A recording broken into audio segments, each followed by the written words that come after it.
call Lego Van Gogh. We wanted to show you this. I don't know if you can see it, but this was Van Gogh's portrait of himself. And portraits can be really hard, and especially to make them look exactly like us and facial expressions and the shapes of the face. So we thought it would be fun if we did it more Lego style. I don't know about you, but I loved Legos when I was a kid, and I found some of my husband's Legos, and I thought, hey, this could be cool. What if we did a Lego Van Gogh? And as you guys may know, Legos are more like their shapes. The head is square, the body is very like straight and plain and simple. And that makes it fun to draw, but also a little bit easier, I think. Rachel, do you want to go over the supplies that we'll need for this? Certainly. So if any of you ordered your packets, you will find drawing paper, pencil and eraser, a handful of colored pencils, multiple colors, and a sharpener. And for those of you who are participating at home, go ahead and find a piece of paper and same type of thing. If you don't have colored pencils, you can find some other coloring objects. Absolutely. This can be used all across every medium, pencils, markers, paint, whatever you might have at home. That's totally fine. We're going to go over some basics, and then we're going to show you some things that we've already done. One of the things, and I can show you on the smaller piece of paper, but you can also look up here. When you're drawing your Van Gogh, you have a couple options. Okay. You can make it look like yourself. If you want to look over here, you can see that I put my hair over the Lego square, but you don't have to. You can just do a plain old Lego guy. And if you think about it, it's a shape, right? It's kind of like a square, maybe a little bit longer, but almost a rectangle. Boom, real easy shape right there. Also, I would suggest they do have a little neck, the Lego figures do.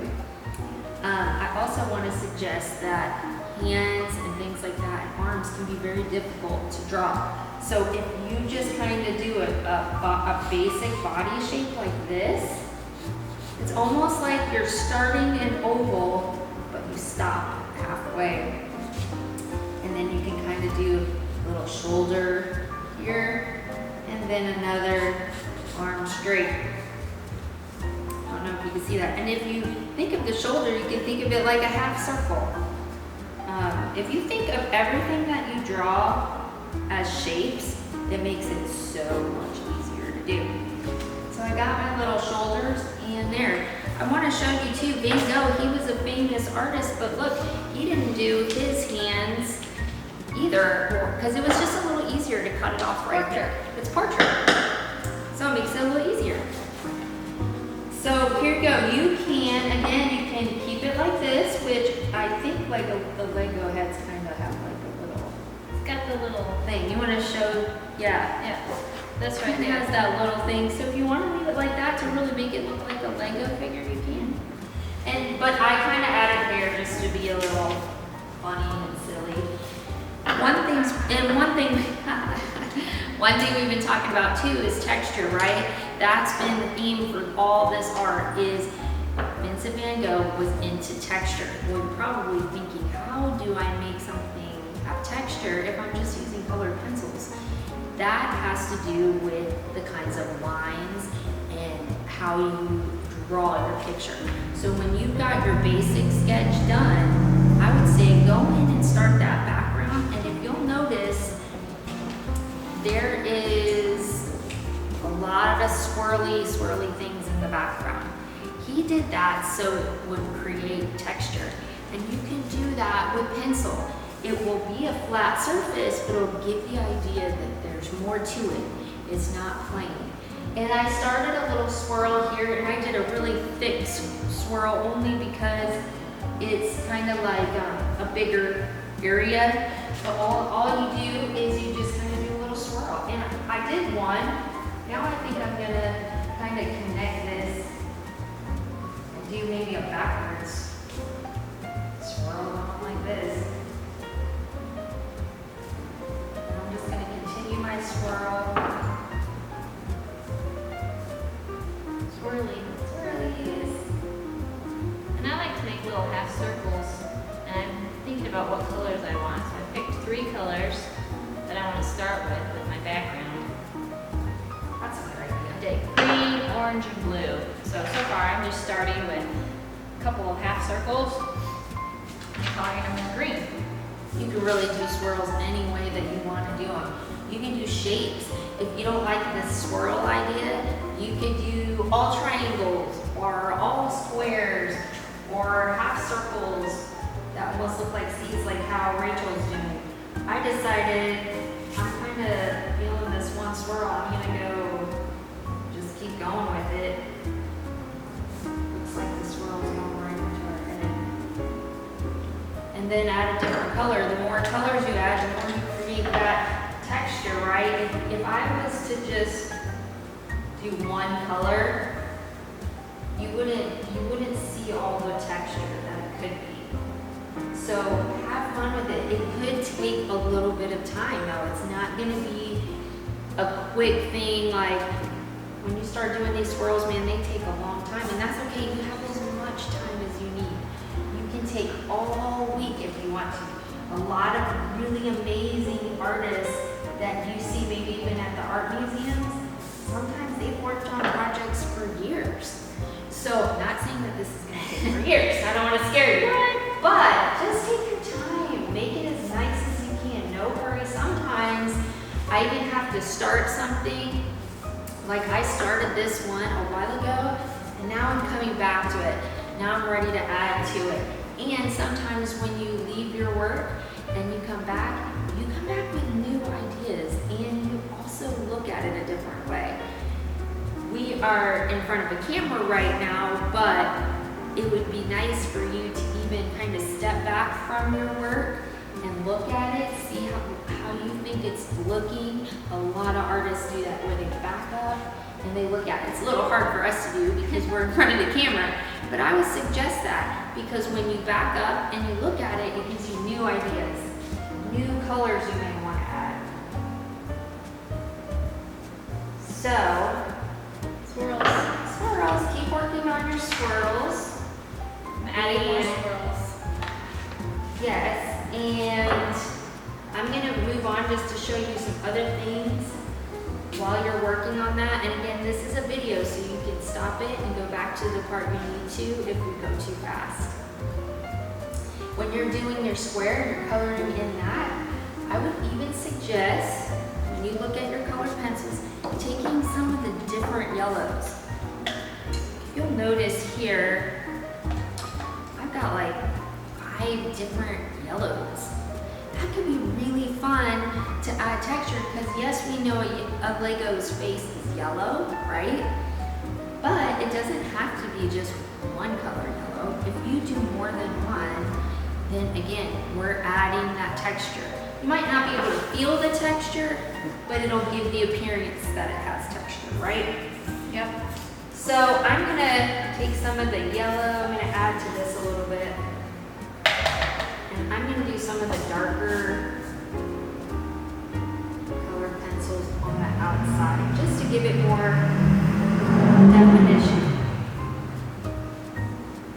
I will say, I never think it's a good idea to outline too much with black, only because sometimes it takes away from what you're doing in your face and things like that. So be thinking about that. If you really want to outline your face, think about maybe using a darker yellow to outline it instead of a black or brown. Think of it maybe like that. So I'm just adding some darker yellow around the edges, and then maybe I'll fill in some of this lighter yellow here. You can kind of see how it's like, it's bringing more dimension into the face. And you can do that with every part of your Lego figure. You can do that with your hair. I don't know if you can tell, but I actually use different color browns. And in my packet, I found like all these different color browns.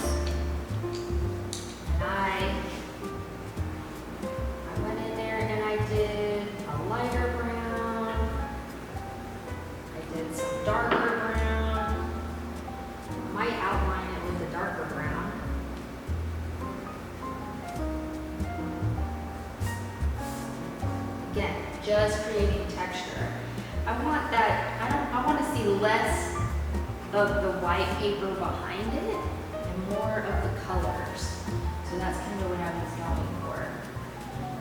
When you begin to work on your face with the dots, with their eyes or just little circles, and then a really simple smile. You know what I would suggest too? If you have some Lego figures from a long time ago, it might be good to just pull one out and take a look at it. See what their face kind of looks like. It's a really simple face to do. I think it's so much easier, but kind of fun too. I don't know about you. I still like Legos. I think they're cool looking. I think they're timeless. They are. They're a lot of fun, and I think it could be a neat portrait for you to hang. You could. This is an idea. If you really start liking doing this, you could do your whole family in Lego figures and kind of create like a wall of art, just doing Lego figures that kind of look like your parents or your sister or brother or aunt and uncle, whatever it may be, just for fun. I have a green shirt on, so I decided that I would do green here, and again, just reiterating, I took different color greens just to create that texture, and I'm just going to keep going over it.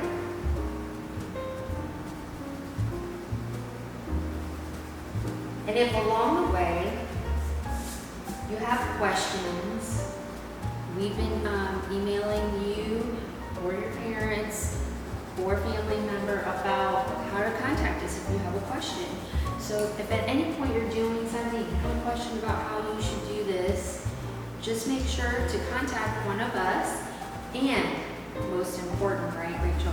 Make sure that you show it to us if you're on the AT Station page or the AT Station Junior page. Make sure that you show us. We want to see. We want to see what you're doing. I think other people will want to see too. Some of your friends that may be on there will want to see what you've done. And these are all going to look different. We talked about this over and over again lately. You'll see how mine is. Rachel, why don't you show your last one that you did? See, this is Rachel's and this is mine. They look very different. They're different size papers. We have different artistic styles. So that's okay. It's all really awesome. And we're so excited to see whatever you come up with. You can be as creative in this project as you want. So that's all for this one, and we'll see you next time. Thank you.